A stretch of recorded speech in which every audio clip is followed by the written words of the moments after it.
El sábado 22 de mayo de 1971 fui a Sonora, México, para ver a don Juan Matus, un brujo yaqui con quien tenía contacto desde 1961. Pensé que mi visita de ese día no iba a ser en nada distinta de las veintenas de veces que había ido a verlo en los 10 años que llevaba como aprendiz suyo. Sin embargo, los hechos que tuvieron lugar ese día y el siguiente fueron decisivos para mí. En dicha ocasión mi aprendizaje llegó a su etapa final. Ya he presentado el caso de mi aprendizaje en 2 obras anteriores, Las enseñanzas de don Juan y Una realidad aparte. Mi suposición básica en ambos libros ha sido que los puntos de coyuntura en aprender brujería eran los estados de realidad no ordinaria producidos por la ingestión de plantas psicotrópicas. En este aspecto, don Juan era experto en el uso de 3 plantas: la Datura inoxia, comúnmente conocida como toloache; la Lophophora williamsi, conocida como peyote; y un hongo alucinógeno del género Psilocybia. Mi percepción del mundo a través de los efectos de estas sustancias había sido tan extraña e impresionante que me vi forzado a asumir que tales estados eran la única vía para comunicar y aprender lo que don Juan trataba de enseñarme. Pero tal suposición era errónea. Con el propósito de evitar cualquier mala interpretación relativa a mi trabajo con don Juan, me gustaría clarificar en este punto los siguientes aspectos. Hasta ahora no he hecho el menor intento de colocar a don Juan en un determinado medio cultural. El hecho de que él se considere indio yaqui no significa que su conocimiento de la brujería se conozca o se practique entre los yaquis en general. Todas las conversaciones que don Juan y yo tuvimos a lo largo del aprendizaje fueron en español, y solo gracias a su dominio completo de dicho idioma pude obtener explicaciones complejas de su sistema de creencias. He observado la práctica de llamar brujería a este sistema y también la de referirme a don Juan como un brujo, porque estas son las categorías empleadas por él mismo.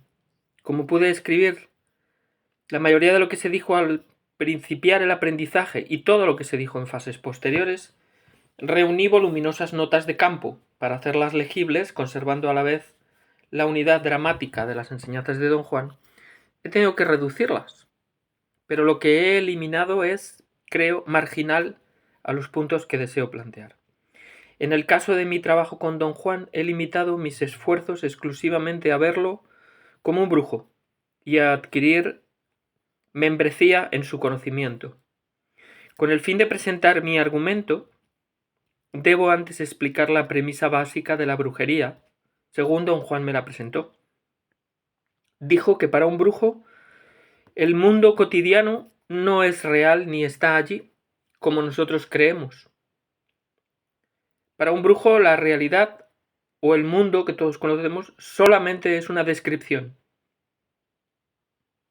Para validar esta premisa, don Juan hizo todo lo posible por llevarme a una convicción genuina de que lo que mi mente consideraba el mundo inmediato solo era una descripción del mundo, una descripción que se me había inculcado desde el momento en que nací.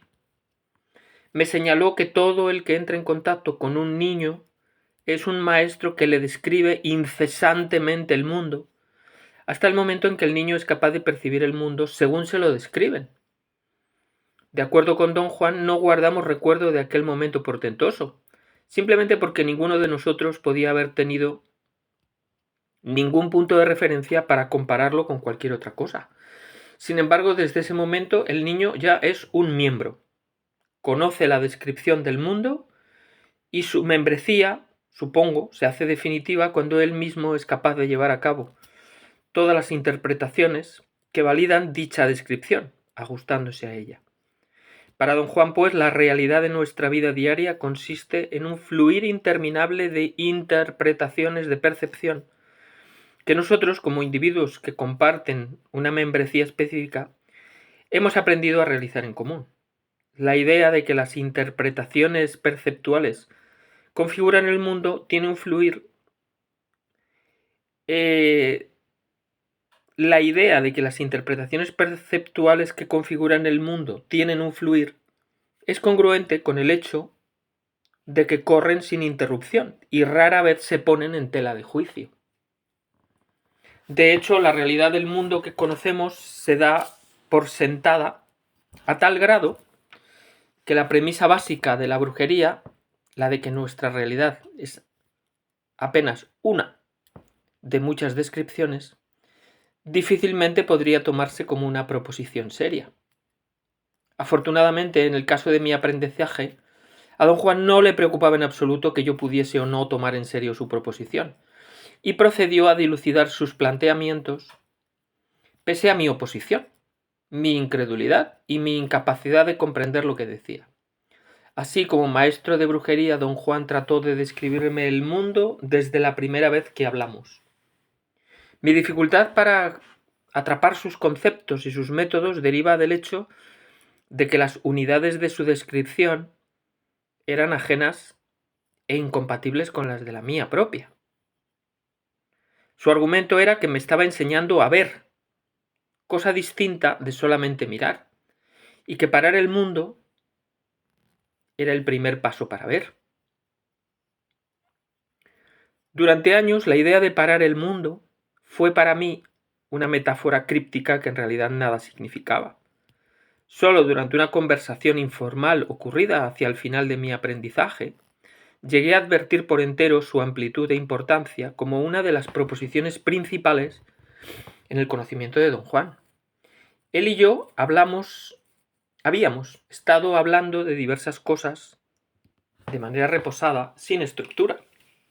Le conté el dilema de un amigo mío con su hijo de 9 años. El niño, que había estado viviendo con la madre durante los 4 años anteriores, vivía entonces con mi amigo y el problema era qué hacer con él. Según mi amigo, el niño era un inadaptado en la escuela. No le interesaba nada y no se concentraba. Era dado a berrinches, a conducta destructiva y a escaparse de la casa. Menudo problema se carga tu amigo, dijo don Juan riéndose. Quise seguirle contando todas las cosas terribles que el niño hacía, pero me interrumpió. No hay necesidad de decir nada más sobre ese pobre niñito, dijo. No hay necesidad de que tú o yo pensemos de sus acciones de un modo o del otro. ¿Qué puede hacer mi amigo?, pregunté. Lo peor que puede hacer es forzar al niño a estar de acuerdo con él, dijo don Juan. ¿Qué quiere usted decir? Quiero decir que el padre no debe pegarle ni asustarlo cuando no se comporta como él quiere. Pero entonces, ¿cómo va a enseñarle algo si no es firme con él? Tu amigo debería dejar que otra gente le pegue al niño. Hombre, no puede dejar que una persona ajena toque a su niño, dije, sorprendido de la sugerencia. Don Juan pareció disfrutar de mi reacción y soltó una risita. Tu amigo no es un guerrero. Si lo fuera, sabría que no puede hacerse nada peor que enfrentar sin más ni más a los seres humanos. ¿Qué hace un guerrero, don Juan? Un guerrero procede con estrategia. Pues sigo sin entender lo que quiere usted decir. Quiero decir que si tu amigo fuera un guerrero, ayudaría a su niño a parar el mundo. ¿Cómo puede hacerlo? Lo primero, necesitaría tener poder personal. Necesitaría ser un brujo. Ya, pero no lo es. En tal caso debe usar medios comunes y corrientes para ayudar a su hijo a cambiar su idea del mundo. No es parar el mundo, pero de todas formas da resultado. Le pedí explicar sus aseveraciones. Yo, en el lugar de tu amigo, dijo don Juan, empezaría por pagar a alguien para que le diera sus nalgadas al muchacho. Iría a los arrabales y me arreglaría con el hombre más feo que pudiera hallar. ¿Para asustar al niño? No nada más para asustar al niño, idiota. Hay que parar a ese esquincle, y los golpes que le dé su padre no van a servir de nada. Si queremos parar a nuestros semejantes, siempre hay que estar fuera del círculo que los oprime. De esta forma se puede dirigir la presión. La idea en sí mismo era absurda, pero de algún modo me atraía. Don Juan descansaba la barbilla en la palma de la mano izquierda. Tenía el brazo izquierdo contra el pecho, apoyado en un cajón de madera que servía como una mesa baja. Sus ojos estaban cerrados, pero se movían. Sentí que me miraba a través de los párpados y la idea me espantó. Dígame qué más debería hacer mi amigo con su niño, dije. Dile que vaya a los arrabales, que escoja con mucho cuidado al tipo más feo que pueda. Dile que consiga uno joven, uno al que todavía le quede algo de fuerza. Don Juan entonces diseñó una extraña estrategia. Yo debía instruir a mi amigo para que hiciera que el hombre lo siguiese o lo esperara en un sitio donde fuera a ir con su hijo.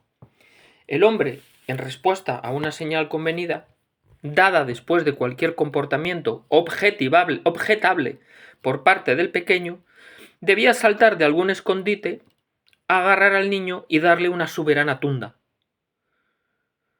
Después de que el hombre lo asuste, tu amigo debería ayudar al niño a recobrar la confianza de cualquier forma que pueda.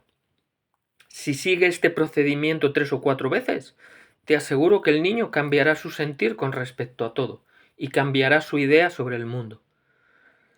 ¿Y si el susto le hace daño? Mira, el susto nunca daña a nadie. Lo que daña el espíritu de alguien es tener siempre encima a alguien que te pegue, te diga qué hacer, te diga qué no hacer. Cuando el niño esté ya un poco más contenido, le debes decir a tu amigo que haga una última cosa por él. Debe hallar el modo de dar con un niño muerto, quizá en un hospital o en el consultorio de un doctor. Debe llevar allí a su hijo y enseñarle el niño muerto. Debe hacerle tocar el cadáver una vez con la mano izquierda, en cualquier lugar menos en la barriga. Cuando el niño haga eso, quedará renovado. El mundo ya nunca será el mismo para él. Me di cuenta entonces de que a través de los años de nuestra relación, don Juan había estado usando conmigo, aunque a una escala diferente, la misma táctica que sugería para el hijo de mi amigo. Le pregunté al respecto. Dijo que todo el tiempo había estado tratando de enseñarme a parar el mundo. Todavía no lo paras, dijo sonriendo. Parece que nada da resultado porque eres muy terco. Pero si fueras menos terco, probablemente ya habrías parado el mundo con cualquiera de las técnicas que te he enseñado. ¿Qué técnicas? Todo lo que te he dicho era una técnica para parar el mundo. Poco después de aquella conversación, don Juan logró lo que se había propuesto, enseñarme a parar el mundo. Ese monumental hecho de mi vida me obligó a reexaminar en detalle mi trabajo de 10 años.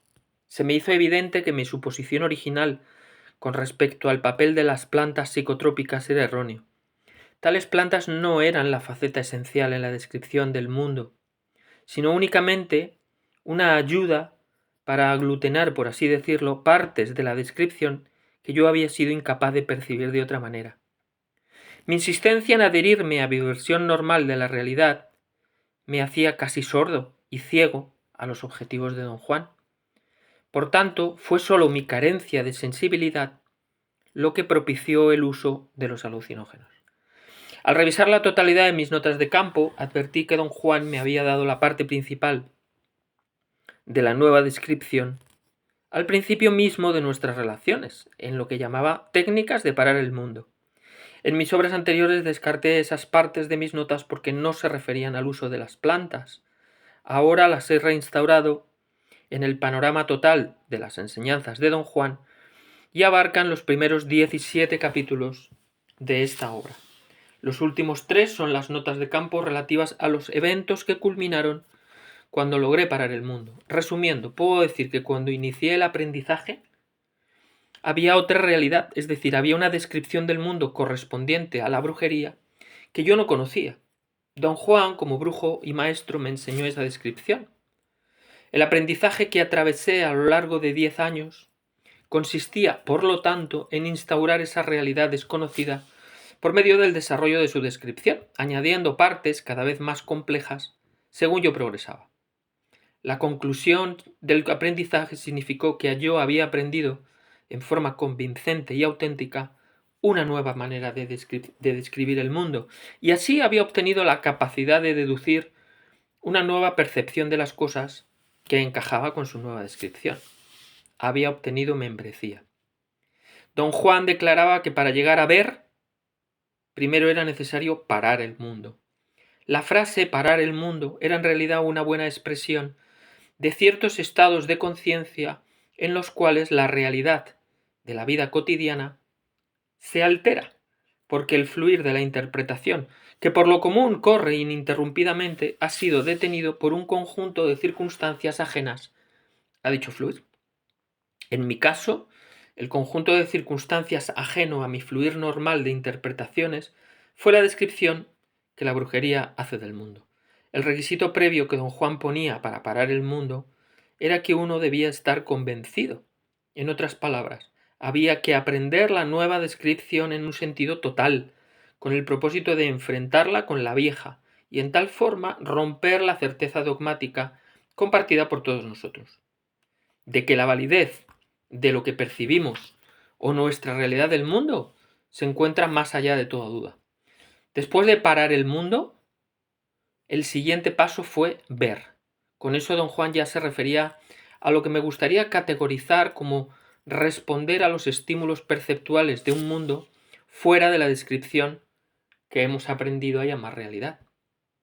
Mi argumento es que todos estos pasos solo pueden comprenderse en términos de la descripción a la cual pertenecen. Y como es una descripción que don Juan luchó por darme desde el principio, debo dejar que sus enseñanzas sean la única fuente de acceso a ella. Así pues, he dejado que las palabras de don Juan hablen por sí mismas. La lectura de este texto, que ha empezado, siendo este el capítulo de introducción del libro Viaje a Islán, me sirve para irlo comentando en relación con las cosas con las que venimos trabajando. Lo primero, decir que un brujo es una persona que maneja la energía y que tiene la capacidad de ver más allá de simplemente mirar.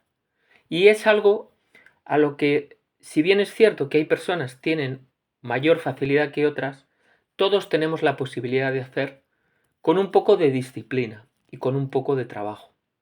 ¿Para qué nos sirven? Simplemente pues para ver más allá de lo que vemos simplemente, para no quedarnos simplemente en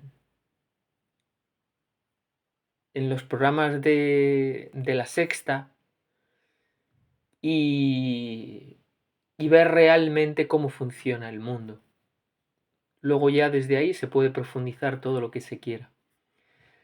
La parte más importante de esta introducción, y que se irá asentando a lo largo de los siguientes capítulos, es que desde pequeño nos han descrito que las cosas son como son, que lo que nos han descrito de las enfermedades son como son, que las relaciones de pareja son como son, que el matrimonio tiene unas determinadas exigencias, que lo que nos dicen los padres es lo que es y nada más existe porque ellos lo hacen por nuestro bien y todo lo demás no es verdad, que hay que trabajar de tal a tal hora y de tal edad a tal edad. Es decir, nos han descrito una estructura del mundo rígida en la que casi todo el mundo entra sin cuestionarse si hay otras posibilidades. Y eso hace que nos perdamos gran parte de nuestras posibilidades vitales, pues el universo es algo inconmensurable. Así, nosotros que trabajamos con la medicina germánica, que es otro paradigma, lo primero que pedimos es que la gente se cuestione si todo lo que cree saber hasta ahora de las enfermedades es así. Porque hay gente que te dice, lo dicen los médicos, como si los médicos fueran Dios y tuvieran la certeza absoluta. Entonces, cualquier otra cosa que haga dudar de lo que llevan diciéndonos los batablancas desde hace tiempo inmemorial, parece que es la verdad absoluta, cuando simplemente es la visión que tienen ellos en base a lo que les han contado, como este niño del ejemplo, y sus posteriores experiencias condicionadas por lo que les explicaron. pero que si van más allá y abren su mente a que eso puede ser mentira, lo ponen en tela de juicio y valoran otra posibilidad, probablemente el mundo ya funcione de una manera absolutamente diferente. Como podéis comprobar si estudiáis, por ejemplo, las leyes biológicas.